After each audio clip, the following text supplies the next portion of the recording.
Friends ఇప్పుడే అందిన వార్త ప్రభుత్వంపై తిరుగుబాటు చేసిన ఉద్యోగులు ముఖ్యమంత్రికి బిగ్ షాక్ అంటూ లేటెస్ట్ అప్డేట్ అయితే రావడం జరిగిందండి.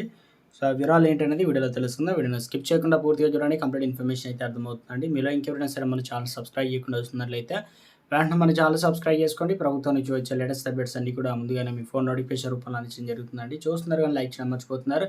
దయచేసి లైక్ చేయండి. లేట్ చేయకుండా వీళ్ళకైతే వెళ్ళిపోదామండి. మనం రాష్ట్రంలోని యూనివర్సిటీలో పనిచేస్తున్న కాంట్రాక్ట్ అసిస్టెంట్ ప్రొఫెసర్ రెగ్యులర్‌గా చేయాలని ఏప్రిల్ 19 నుంచి నిరవధిక సమ్మెను నిర్వహించనున్నట్లు తెలంగాణ రాష్ట్ర ఆల్ యూనివర్సిటీ కాంట్రాక్ట్ అసిస్టెంట్ ప్రొఫెసర్లు అసోసియేషన్ అధ్యక్షుడు ప్రొఫెసర్ ధర్మతేజ్ తెలిపారు. తమ న్యాయమైన డిమాండ్లను నెరవేర్చాలని కోరుతూ అసోసియేషన్ ఆధ్వర్యంలో ఓయూలోని డిస్టెన్స్ ఎడ్యుకేషన్ సెంటర్‌లో ఆదివారం సమావేశం నిర్వహించారు.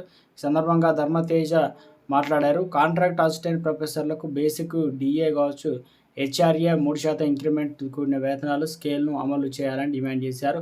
తమ డిమాండ్లను నెరవేర్చాలని కోరుతూ ప్రభుత్వంలోని మంత్రులు, ఉన్నతాధికారులు కలిసినా ఎటువంటి ప్రయోజనం లేకుండా పోయిందని చెప్పారు. గత 4 రోజుల నుంచి ఎన్నో రకాలుగా నిరసనలు తెలిపినా ప్రభుత్వం నిమ్మకు నీరెత్తినట్లు వివరిస్తుందని మండిపడ్డారు. ఈ నెల 15న అన్ని వర్సిటీల్లో వీసీలకు నిరవధిక సమ్మె సంబంధించిన నోటీసులు ఇవ్వనున్నట్లు కూడా పేర్కొనడం జరిగింది. అదే రోజు ఓయూలో మహాధరణ నిర్వహిస్తామని వివరించారు.